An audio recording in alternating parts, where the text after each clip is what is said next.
Recorded. My name is Christy Hayden. I work for the City of Eugene in the Public Works Department. I am the co-program chair for the Cascade Chapter of ASSP, and thank you for joining us at our Cascade Chapter meeting today. Before we announce our speaker, I just have a couple of quick announcements. First, I noticed the transcription's on, and I'll turn that off momentarily. The other is the Cascade Occupational Safety and Health Conference that was scheduled for March was canceled. We did that in an abundance of caution for safety of our attendees due to the state of the COVID situation at that time. So if you were looking forward to that conference, we hope that you will join us in 2 years when we bring it back to Eugene. So look for more information about that. Second, we had planned that conference with the Lane County Human Resources Association, otherwise known as LICRA, and they have decided to go forward with sort of a mini conference of their own called the Work Trends Conference, and you should have received an email from them inviting you to attend. So if you're interested in any of those sessions, please sign up. And I know Jim is going to look to see if we can find a website or a link to provide to you in the chat. So please feel free to look into that as well. And if you have trouble locating it, you can always reach out to any of us and we would be happy to provide the information to you.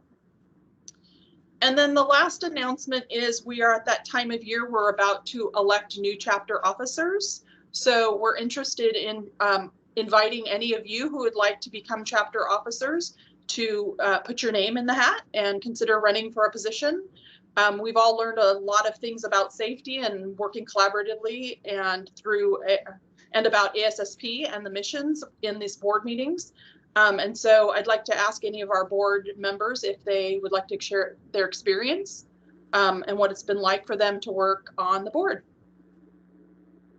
I'll get us started and then see if some of my other co-board members or people that have been past board members of the board can share. But for me, a couple of things that I've really enjoyed about being on the board, one is just the be able to support the mission beyond the organization that I work for, and so that to me has been something of just it's been exciting for me to be a part of the broader community mission that our local ASSP chapter has. The other piece that I would say that I found to be particularly kind of worthwhile and fulfilling for me is just a growth with relationships with additional safety professionals that attending the board meetings, planning the conference, which again, unfortunately, we didn't actually have, but we will be having a bunch of the speakers who were going to be at the conference coming to some of our monthly meetings. So we'll see some of the fruits of that planning, but the personal connections with the other safety professionals that I've had an opportunity to make while serving on the board has been really rewarding for me as well. And so those are two things that I found to be for me, really nice as far as that opportunity to be on the board. Anyone else on the board want to share kind of what they've gotten out of being involved in the local chapter? I can share a little bit, Jim. So I was the past president, and I think whenever I came into the vice president position, I felt about like the greenest person in the chapter. Even though I had participated and got to collaborate for a few years before that, stepping into that role, I just felt like the scarecrow. Like, how do I know what to do and where to go? And it was really great to, although I had that feeling internally, externally, it was really collaborative, really great. If I had a question, I could go to any of our other officers and also just general members. So it was really nice to be challenged, to kind of jump off of that cliff and feel like, hey, I'm not quite sure where the landing is going to be or if I even know how to fly. But with the teamwork and the rest of the chapter, it really felt like a tremendous growing opportunity, not so much a struggling process in the growing, but taking that leap of faith and knowing that the rest of the chapter and other officers can be there to help you.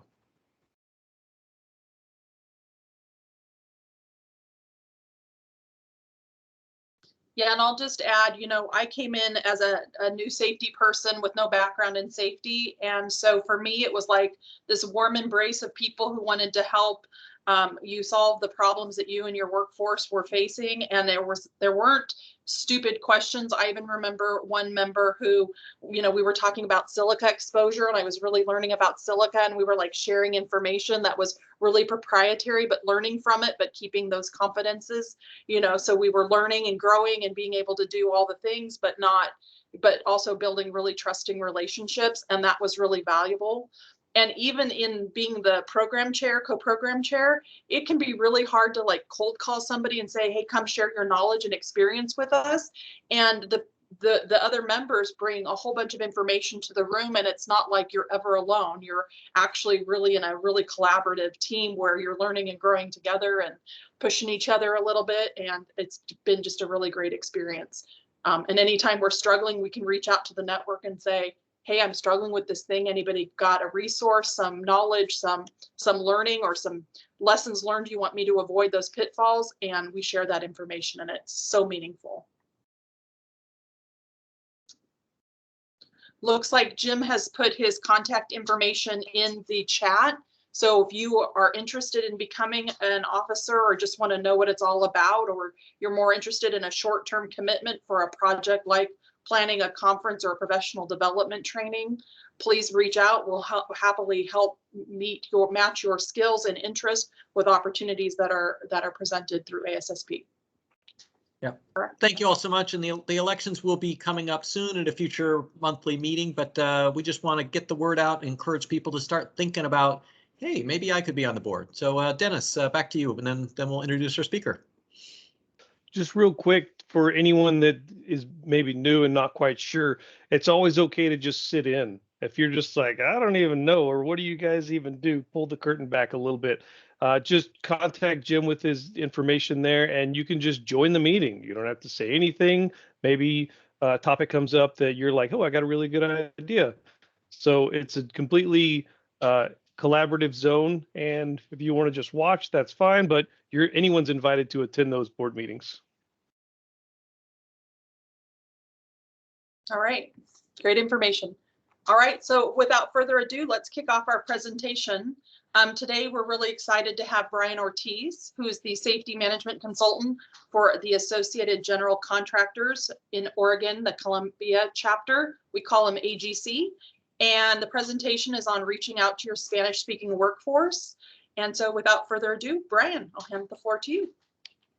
Thank you, Christy, and thanks for having me. I'm really excited to be able to share what for me has been a very personal experience, to introduce myself a little bit more, just so you can get a picture of why I'm talking about this topic. Is I'm not a guy that has a bachelor's degree in Latino studies, or I'm not the guy that has a PhD on psychology and how human beings think and how they work and how they perceive things. So what I do have is, like I said earlier, my personal experience.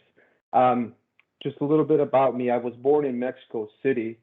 I don't know if you guys ever heard of that. It's a very small city in Mexico of 22 million people, right? Pretty small town. I moved straight from there to Beaverton, Oregon, which is 97,000 people, right? I was 13 when I moved from there. Of course, with my family, a couple siblings, and my mom. And it was a culture shock, starting with the weather. I moved here in the middle of late November, right around Thanksgiving, right? So I come from a place where it's usually mid-70s all year round to, bam, 30-something degrees, right? And so that was my first shock, getting out of the, getting into Portland, and it's just cold. And I would see my classmates. They would be waiting for the bus, and all they're wearing is just a pullover, and I have like 3 different jackets and beanies and earmuffs, everything, right? So that was the first shock. The second one was the language barrier. I spoke zero English when I came to the States. I think the only thing I knew how to say was, "The boy is in the classroom," and it was from a old advertisement I used to see. So I knew how to say that. I knew how to say hi. I knew how to say bye and thank you. Right. When I was in Mexico, I grew up as a very good student. I was the straight A student, the kind of student that comes in and sits at the front of the class, and it's always raising his hand, right, to participate when the teacher's asking questions. Does anybody want to come up to the board? I'll be the first one, to the point where the teacher would be like, anybody want to come up to the board other than Bryan? So I was that kind of student. And I come to the States, and I'm in 8th grade, and without even thinking, I go to the classroom and I look for the seat that's all the way in the back, in the corner, automatically. And now that I think about it, it was because of the language, right? I didn't have any confidence. I did not want to participate anymore. Anytime they would ask questions, I was not the guy raising my hand. I avoided eye contact. I avoided any sort of interaction where the teacher would be, would want to say, "Hey, Bryan, what do you think?" That was my worst nightmare, for the teacher to look at me and say, "Hey, do you have any questions?" And even if she did ask that question, my answer would always be nope. And the reason my answer was no is because that was the easiest answer I could give, so that the spotlight was no longer on me. And I hope that's making sense. So I went through that, within a year or two, I started learning English, and things got better.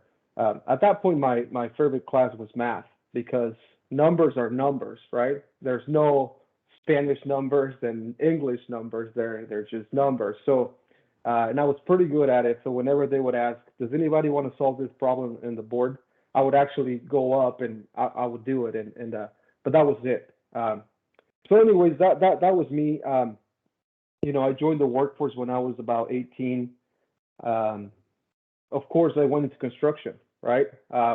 It was one of those career paths that I didn't have to talk to anybody, or if I was talking, there's very minimal talking. I would have to do the work with my hands, the work with my body, and, I wasn't going to be put in the spot. The reason I share this is because I think a lot of our workforce has had the same experience. I consider myself lucky because, as you can tell, now I can speak English, right? My mom bought us Rosetta Stone, and after school, she would sit us in front of a computer and said, you're doing an hour to 2 hours of Rosetta Stone, which is a learning software for those of you that don't know. So I was very lucky, but then when I joined the workforce, I noticed that there were all these. I started as a laborer. I used to be the guy with the shovel, just digging trenches and putting pipe in the ground, that kind of guy. I noticed that the employer would always send us to all these safety trainings, right? Or maybe they would do a safety meeting on Mondays. And on a crew of 5, it was me and 2 other guys that I was the guy with the best English. And at that point, my English was not 100%. I was probably 50, 60% English. But the other 2 guys were probably like at a 10, 15% of English. But we would all go to the same classes, same training, and I could barely understand. They did not understand at all. But it was almost like a transaction where it's like the employer conducts the safety training, we show up, they ask you a couple questions, and just like when the teacher would ask me if I had any questions, and I was like, nope, that was the same response we all gave at those safety meetings, right? Does anybody else have any questions? No. Now, why is that always our answer? It's just a 2-letter word, right? It's very easy to say in any language, right? No. We don't want the spotlight. When you don't have the confidence, when you don't know the language 100%, the last thing is people looking at you and asking you questions and the spotlight being on you. So even if we had questions, our answer was always no for that reason. And I always found out that after those safety meetings, these guys would say, no, we don't have any questions. But as soon as we were done, they would start asking me questions because they knew that I understood a little bit more. hey, what did you say about the harness? What did you say about the gas monitor? And I would try to explain to them a little bit, of so that kind of stuck with me. From there, from working in the field, I've moved up and I ended up working for Oregon OSHA as a safety compliance officer. And I saw the same thing, when performing inspections on job sites. Most of the time, people were being exposed to hazards, not because they wanted to, but most of the time they didn't know. They didn't understand. And I would find employers, and I would ask them, why do you think this happened? And they would say, I don't know. I give them all the training. I give them safety meetings. I do all this training, and they just keep doing that. They just keep doing the wrong thing. And then it started clicking. It was that same transaction, and you'll see a diagram I have. I call it the employer-employee transaction, where you show up, like I said, they provide the meeting, you show up, and it's almost like a contract, and you'll see later. But so I'm like, yeah, you're providing the safety training, you're providing everything, but how do you know that they're understanding? How do you know that it's being, it's proper training? And then from there on, I moved on to be a safety director at a couple companies, and now I'm with AGC. But I wanted to share with you guys a couple statistics, if you guys allow me. Let's see. Let me know if you guys can see that. Looks great. Okay. So look at these statistics right there. That graph on the top, you're seeing the growth of the Hispanic workforce, right? In 1990, there were 10.7 million, right? Just 30 years later, 2020, more than double, 29 million workers.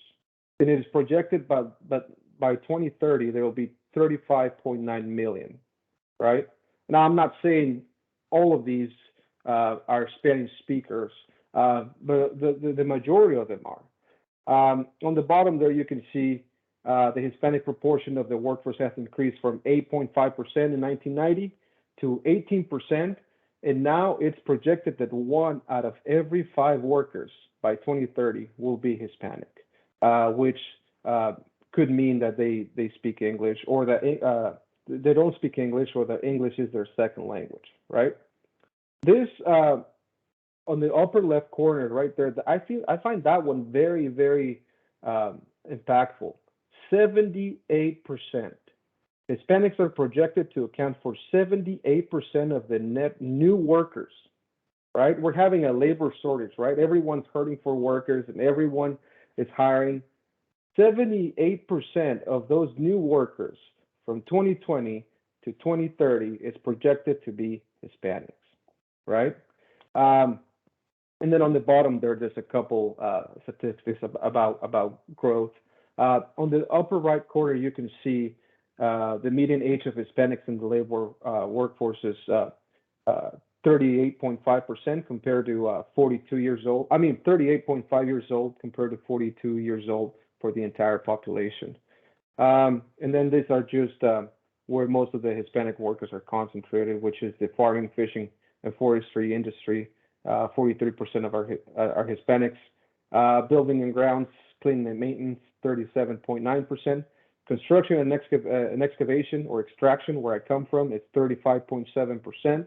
And then in the fruit preparation and serving, you got 27%. Transportation and material moving, 24%. So there's obviously I can't be the only one that has gone through this experience that I've shared with you. I want to talk to you guys about a safety culture, right? When I was a safety compliance officer, I would always encounter employees that would tell me, well, we have a great safety culture and we spend a lot of money. And then I would ask them, how many Spanish-speaking employees do you have? For example, our roofing company. Well, about 50% of our workers are non-English speakers. So then I would ask myself this question: if you have such a great safety program, it's only being 50% effective, right? You're missing out on the other 50% of your workforce if you're not reaching out to them. And I'm going to talk about how to reach out to them. But think about that. Think about the industry you're in. or the company you work for, and think about that. How many of those employees English is their second language? And then what are we doing to try to reach out to them? And even if your safety program is perfect, which we know none of them are, but even if it was perfect, it's only perfect for those that can understand it, right? It's only perfect for those that can be involved and that can feel like they're engaged. When we talk about safety management, we always talk about safety culture, right? And I forgot to say this at the beginning. I don't think Christy mentioned it, but if you guys have any questions, please put them on the chat, and then Christy's gonna let me know. But one question I ask is, what is the main element of a good safety culture? And what do you guys think that is? You can put that in the chat if you would like. But there's programs, right, and implementation, and the executive management being committed to safety, and having a safety manager and having all these things. But what I think the most important thing is employee involvement, right? The employees feel engaged, the employees are involved. If they're not involved, if they're not able to play an active role in that safety program, that safety culture, all you have is just a bunch of stack of paper, right? That's going to look pretty when OSHA requests some records from you. So you need that involvement, that employee engagement. Employees need to understand why safety is so important. And this is another another example. I remember that my employer used to tell me when I was in the field, safety is important, man. Safety is priority. Safety is number one. And then I asked myself this question: if safety is so important, how come the two guys that I'm working with, how come they don't understand? How come they don't have access to something in their language? And it made me think, if my employer really thought that it was so important, they wouldn't turn a blind eye to what's going on here with these two employees that don't understand. And it was pretty obvious that they didn't understand anything. We went to a forklift certification. It's a 4-hour class, and I think it was over in Northeast Portland somewhere. And these two guys sat next to me through the whole thing. And at the end, they did not understand, and they still got that forklift training card that I got, right? And in my head, I was thinking, how can that be, right? But then I kept hearing from the employer side, safety is priority, safety is number one. And I was like, not in their world, in the world for these two guys, you can tell them that safety is very important, but they don't share that vision with you. They don't see it as you do because they don't understand it, right? And then I thought, well, employees need to be allowed to provide feedback as well in a good safety culture. How can these guys provide any feedback to you, right? And one of the most, excuse my language, but one of the most, I'm not going to say a bad word, Christy, don't worry, but one of the most ignorant responses I've heard is, an employer told me one time, he told me, it's their responsibility to speak English, right? It's not my responsibility. We're in America, that kind of answer. And I told him, well, you hired them. You hired them. You're benefiting from their work. You're benefiting from what they're bringing to your company. It is your responsibility, right? We can't just say that it's not your responsibility because they need to be speaking English. That's not the answer. And I don't think we have any people like that in this group by any means. But studies have suggested that companies with a solid safety culture keep employees engaged and emotionally devoted to the company and its goals. Think about that. If I don't understand what I'm being told, how can I feel engaged? I felt the opposite. I felt like I just wanted to be, a shadow. I wanted to be as far away from the spotlight as I could be. That is the opposite of feeling engaged. And I want to show you this. This is what I was talking about, the employer-employee transaction, right? It starts with the employer conducts a safety meeting, right? Or a safety training or a safety seminar. They conduct it, they do their part. The employee attends the meeting, right? They do their part. You conducted it, you made it available, I show up. After the meeting is over, maybe the employer will ask, did you understand? What do you think that employee that doesn't speak very good English is going to say? The same thing I used to say. Yes. That's the shortest answer that's going to get the spotlight away from me. I was talking to one employer and he told me, man, my safety program is great because everything I have written, I put it on Google Translate and I translate it to Spanish. And I said, what'd you do then? Well, I printed it off. And then what did you do? Well, I handed it to them. And what did they do? They read it. Did they have any questions? No. I was like, okay. It was great. It was so good they had no questions. And in my mind, I'm thinking, they're just saying they don't have questions because they don't want to engage. There's a lot of assumptions that this guy made. He assumed that these employees could read. A lot of the workers that I work with in the field that were immigrants, you know, second grade education, fifth grade education, sixth grade education, right? I went to school. I feel like I have pretty good education. My grandma was sick a couple of years ago, and I sat down and I said, I'm going to write my grandma a letter in Spanish, right? I grew up speaking Spanish. That's my first language. I sat down, and after 2 words, I realized I had lost my skill of writing Spanish. It had been years since I wrote Spanish, right? Writing, reading is a skill. You know, even when you're an English speaker, if you don't practice reading and then you try to read something 5-10 years later, it's going to take you a while to kind of understand, you know, and that's where I found myself. I was kind of ashamed, so don't tell anybody, but I had to go back and buy a bunch of books in Spanish just so that I could develop that skill again. So then we assume that employees can read Spanish just because they speak Spanish, and then we try to fix the problem with giving them a printout, you know, and say, read it, here you go, I've done my job. But anyways, going back to the employer-employee transaction, did you understand? They say yes. Do you have any questions? No. Right? Everyone's happy? Okay, thanks. And the employee, thank you, it's over.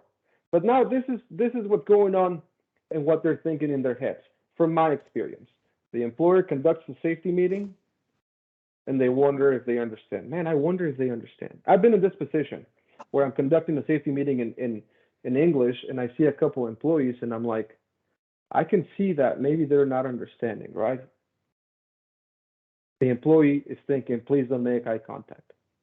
Please don't look at me. Please don't put the spotlight on me. You know, I'm gonna look down. I'm gonna maybe be all the way in the back. I don't want anything to do with what's going on. And then the employer may think, after they ask the question, did you understand?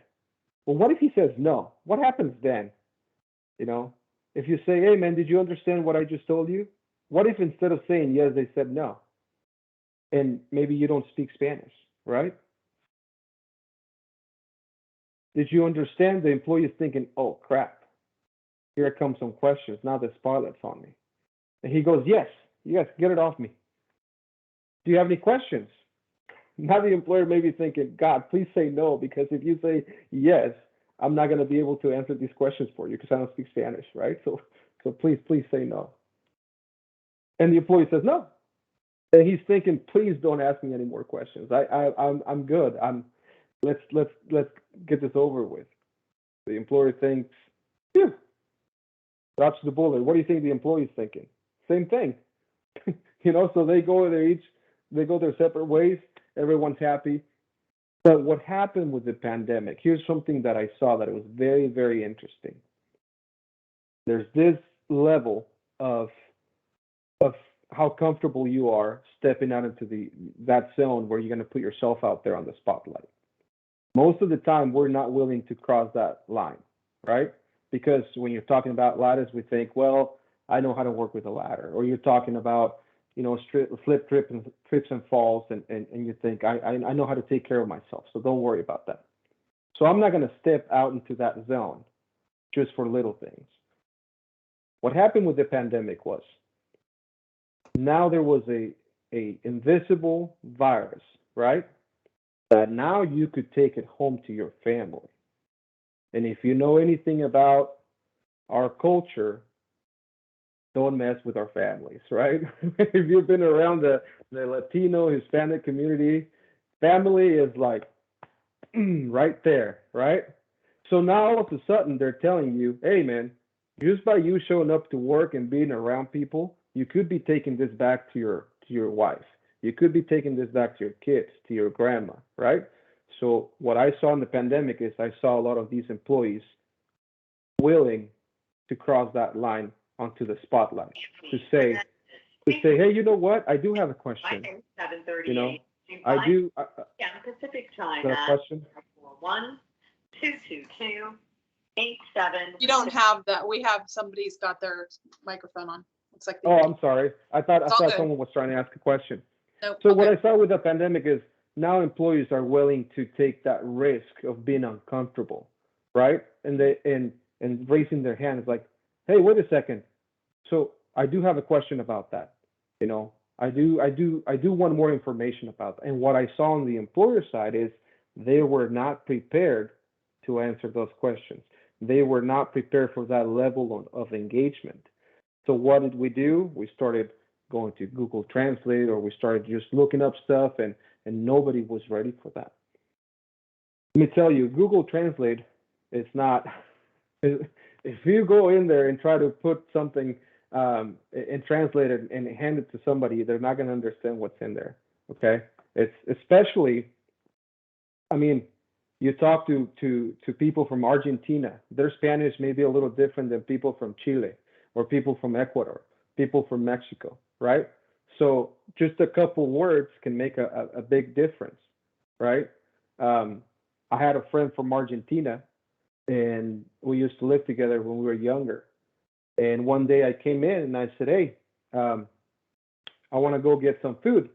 But the word I used to him meant, let's go pick up some girls, right? So I'm thinking, I want to go grab some food with my friend. And he says, hold on, let me take a shower. Okay. Takes a shower, he comes down, he's ready to go. He's going to go get, I'm like, all that for food?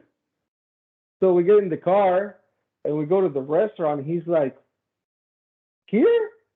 I said, yeah, it's good food. And he's looking at me all confused. And walk in and we order. He's like, what's going on? And we figured out. He thought we were going to go pick up girls. I'm thinking I'm going to go eat a burrito, right? I'm going to go eat some good food.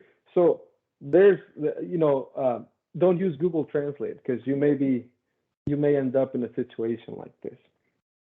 But that's what I saw with the pandemic. It pushed us, and now it's messing with our family. Now we're willing to step out into that uncomfortable zone. So what is the answer? You know, I'm not going to try to give you the answer here and tell you I have everything figured out. But we need to start looking at our Spanish-speaking workforce instead of a nuisance. Instead of, I got to deal with this. If you hire a lot of Spanish-speaking employees, that is part of your business. That is part of your daily, activities. That is part of what makes money for your company. So if I'm in excavation and all of a sudden my company starts doing pipe fitting, right? I'm not going to grab an excavator guy and give him a piece of paper that I Google translated and say, here you go. What did you learn about pipe fitting? You're going to be my pipe fitter starting today, right? No, we would hire someone with experience, someone with, that knows what they're doing to develop that side of the business, right? So we think that translating is enough. It is not enough. It's a good start. It's definitely a good start. And I'm not trying to demonize people that use translators. That's fine. That's a good start. But just like any other part of your business, you have to have a business plan. You know, how are we going to make this successful? How are we going? It's okay to start here, but how are we going to go forward and develop this part of my business? Because that's what it is. It's part of your business. I've been to safety meetings where they have translators, and I ask, who's the translator? Well, that's somebody's wife. It's one of the employee's wives, right? Like the employer is not even willing to pay for a translator. So the employees themselves are like, oh, my wife speaks English, let's bring her in here, you know, and the wife shows up to talk about health benefits and safety and all that stuff, you know. So if you want to do the right thing and you're in a situation where you have a lot of Spanish speaking employees, you have to go to the experts. You have to look at it as a business. And I'm not an expert, so don't think I'm trying to sell you something. I'm not going to give you my business card at the end. But so look at it as part of your business. Translation is not enough. There's plenty of people out there, plenty of resources. Like I see that Naomi is in here. She's a bilingual safety management consultant. I'm a bilingual safety management consultant. So there are ways that you can, you know, grab people with expertise to help you. But you have to have a plan. You can't just think, okay, Brian's going to come in and give me a safety meeting in Spanish and think that that's going to give you the level of engagement of employee involvement that your company needs, right? I talked to this other employer, which 80% of their workforce was Spanish speaking, right? And their bosses, all the foremen, none of them spoke Spanish, right? And I said, you need to start hiring people that speak Spanish. I'm not about the race thing or anything. I'm not telling you to hire, you know, Latinos, but it's a part of your company is Spanish. That should be one of the qualifications for your foreman, right? And he's like, well, I never looked at it that way. I was like, it makes sense, right? So how do we implement? I guess the answer would be start looking at it as part of your business and how you can implement a program that's going to address that part of your business as if it was another part of your business that gets you money, that gets you revenue, right? A bunch of companies, they're always looking to expand and purchase other companies or start doing engaging in some other types of business, and you hire the right people. You invest money to grow that side of the business. Spanish-speaking workforce is a side of your business. So start investing in it. Start treating it like so, right? And I have some of these statistics, you know, if you're having problems with buy-in from executive management, you can use some of those statistics. You could even bring someone in to do an employee survey with your Spanish-speaking employees. You know, I'm not saying put it in a piece of paper and hand it to them because they may not be able to read it, but bring someone in and ask questions. You know, how do you guys feel? How safe do you guys feel, right? In an environment where they can feel they can trust, how safe do you guys feel? When you guys go to safety meetings, how effective are they? You know, how comfortable are you with bringing up safety issues? You know, would you feel more comfortable if it was in your language? You know, and that can give you the tools you need to take back to executive management and say, look, this is part of our business and we need to address it. But I mostly wanted to make you aware of those social cues that just because someone is saying, yes, I understand, that doesn't mean they're understanding. And you should not base how effective your safety program is on those answers. Yes, I understand. No, I don't have any more questions. That is not that's not the real answer. The real answer is way deeper. And you can dig deeper if you don't take the time and the resources to do so. So more than giving you a black and white answer, I want to inspire you to look at that part of your business differently and that workforce and kind of look back at your own plan and in your safety program and say, is this really effective if I don't take into account my Spanish-speaking workforce? And you know what? Maybe it's not even Spanish. Maybe it's Russian, or maybe it's Mandarin, or maybe it's this applies to any other language. So think about your workforce and who is it working for? Is the safety program working for everybody, or is it working for 70% of the workforce? or maybe it's only working for 30% of your workforce, right? In the latest, years, we keep talking about DE&I, right? Diversity, equity, and inclusion, right?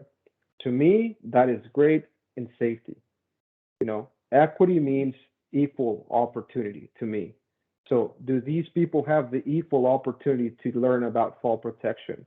Do they have equal access to confined space training information? Do they have equal access to safety committee participation, right? You may think, look at your safety committee, is there someone in there that maybe is not a Spanish, English speaker? And the answer is probably no, because they're not going to be the ones raising their hand to, even if you ask them until you're blue in the face, hey, do you want to be part of the safety committee? If they don't feel like they can be included, they're never going to say yes. Like I said, DE&I, right? So equity and then inclusion. How can your employees feel included in your safety program if they don't understand? That's the most basic thing, So with that, I'm happy to answer any questions. Like I said, I don't paint myself as the guy that's the holder of truth. There's definitely many different views. This is just a personal experience from what I've seen from an immigrant at the age of 13 to working as a laborer to now being in a position of a safety management. So don't think that this is I'm speaking for everybody, and I don't want to make you think that I have all the answers either, but I think it's a good conversation starter, and at least maybe you can look at that part of your business a little bit differently after this one conversation. But are there any questions, Christy? Or comments? There aren't any questions or comments in the chat, but if anybody has any, now's a good time, and something just popped up. So yeah. So there's one, a comment. This was gold, Brian. Thank you so much. So thanks. Little love in the chat. Yeah, There's a question. What are some ideas you've seen work to help gauge safety culture, especially around employees who may have a different first language besides English? Bring in someone that speaks the language, someone that, and have them ask them questions, do almost like what do they call those? Like a town hall, right? Almost something like that. With your Spanish speaking workforce, say, hey, we want you to come in for half an hour, and if you don't speak Spanish, maybe bring in someone that does, and then just ask them 3 to 5 questions. Do you feel like you're getting, when you go to these meetings, the safety meetings, do you understand what we're saying? And be honest, right? Is there anything we could be doing better?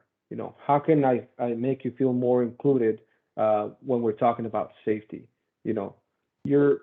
There's definitely a cultural barrier that you may not be able to cross unless they see someone that they can identify with. You bring someone else in, maybe they can ask the questions for you and report back to you. I did a presentation fully in Spanish about what to expect when OSHA shows up, right? And the person that brought me in to do this, I said, hey, do you mind if I make this interactive? She's like, you can try, but it's not going to be interactive. These guys never interact. These guys never participate. And it was all Spanish-speaking employees.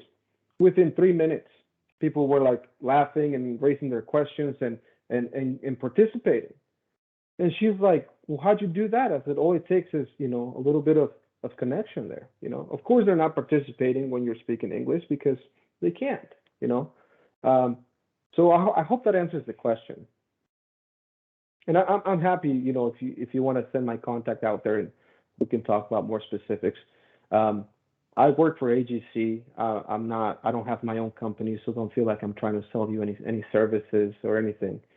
This is just a topic that I'm passionate about, and the more I can talk to people about, I'm good with it. So, Brian, I had a question, and I very much appreciate your sharing your story and this experience with us to start with. So thank you for that, first and foremost. I was really intrigued by your comment about how the pandemic has kind of shifted the involvement. And I guess I'm wondering if you have any other thoughts that you haven't already shared, because you've already given them a bunch of food for thought of how businesses can kind of help continue that. Because it sounds to me like through the course of the pandemic, it encouraged people to speak up, you know, Spanish-speaking workers to speak up when they hadn't before. Any other thoughts you have on you know, encouraging businesses to keep that momentum going that you haven't already talked about? Well, the thing is, I don't know if many employers are aware of this. You know, I've been trying to beat that drum, say, look, you have this great opportunity where these employees finally, you know, finally came out of the shadow and say, hey, man, I have a question about health, you know. So it's, good employers may want, they're going to want to harness that and say, you know what, we're going to take this and run with it. Kind of goes back to how they're able to relate. Again, you go back to that place of comfort. They may have been able to step out, but at any point where they don't feel like it's valuable anymore, they're going to step back into that place where they were before. So once they've stepped out there, maybe, I keep saying this, but maybe bring someone that can keep that going. And sometimes that takes maybe promoting someone that used to work with them to a position of a safety lead, you know, that can facilitate those conversations. Someone that's gonna hold these guys back when they're trying to go back to the back of the classroom per se. If you try to do what you've been doing, you know, it's the definition of insanity, right? So I'm trying to think of a nice answer to give you, but it's about trust. It's about, you know, how comfortable you feel talking to someone, and sometimes that means having someone that, I mean, we hear it all the time, but someone that looks like them, someone that they can relate to, you know, someone that they can identify with and say, okay, I feel comfortable talking to this guy, right? But don't rely on written stuff. Try to be interactive. Try to be, you know, and I'm happy, you know, if even if you're not a AGC member, you know, I can talk and see if I can come out and do something for you. But there's plenty of people out there, and I have a lot of contacts with people that are in this business of safety, and I think that would actually help if I give you guys a list of contacts of people that do kind of what I do, and maybe we can harness that. But I hate to say it, Jim. I don't know if I have a great answer for you. That was helpful. Thank you. Yeah. Anything else, Christy? Just a couple more comments in the chat, just thanking you for the wonderful message that needs to be heard, and for sharing your story about moving to the United States and your experiences. And it's just very helpful, and everybody appreciates it. Okay. That's all I had. All right. I did put your contact information in the chat. It did take out the AGC logo because it was too big. So sorry about that, but it does link to the AGC webpage. So that's fine. If anybody wants to reach out to Bryan, it sounds like the door is open, and you can always reach out through ASSP because Bryan is one of us. And so we always have that network. And Katie Gonzalez is also a bilingual safety professional. So we've got three very capable, qualified Spanish-speaking people who can help us navigate some of these situations. So, you know, that's what we do. We network with each other and try to learn together instead of reinventing the wheel when we can. And if you've got a moment of brilliance we can share with somebody else, that's what we want to be doing. So your story was really great, Bryan. I really loved it. Thank you so much. Thank you. I do thank all of you for taking the time to take, you know, time out of your day to attend something like this. It shows that you care, and it shows that your heart's in the right place, and that is very, very greatly appreciated by people like me that are, you know, have struggled with that kind of stuff. So thank you all. You guys are part of the solution for sure. All right. Any last thoughts before we close the meeting? All right. Thank you again, Bryan, and thank you everybody for coming. We'll see you next month. Thank you. Bye.